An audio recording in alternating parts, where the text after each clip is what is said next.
In today's video, I'm going to teach you how to highlight text in Squarespace, text highlight feature. Highlight one word in Squarespace. Let's get started right inside your site.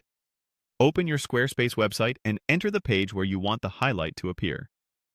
Click Edit to enter the page editor so you can work directly on the content. Now locate the text block you want to style.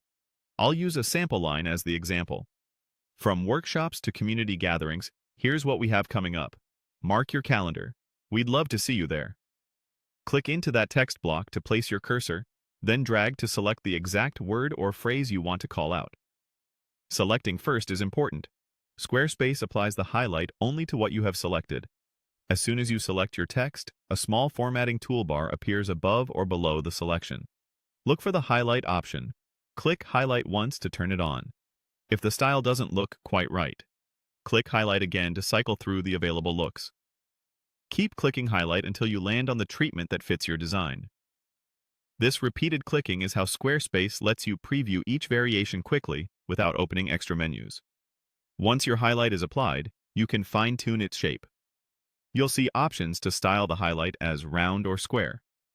Click round if you want a pill or capsule effect with softer corners that feels more modern and friendly. Click square if you prefer a crisp rectangular emphasis that pairs well with minimalist or editorial layouts.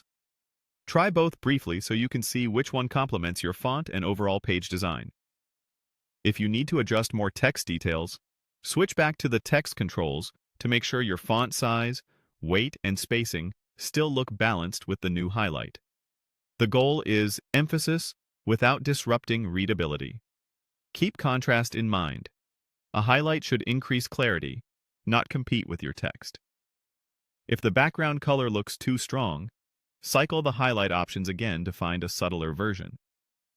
When everything looks good, click Save to commit your changes. Give the page a quick scroll and check how the highlight appears in context and preview on mobile to confirm it wraps nicely on smaller screens. A few final tips. Use highlights sparingly so they truly draw attention. Stick to one style per page for consistency, and prioritize keywords or short phrases rather than whole sentences. That's it. You've highlighted text in Squarespace, cycled the highlight styles,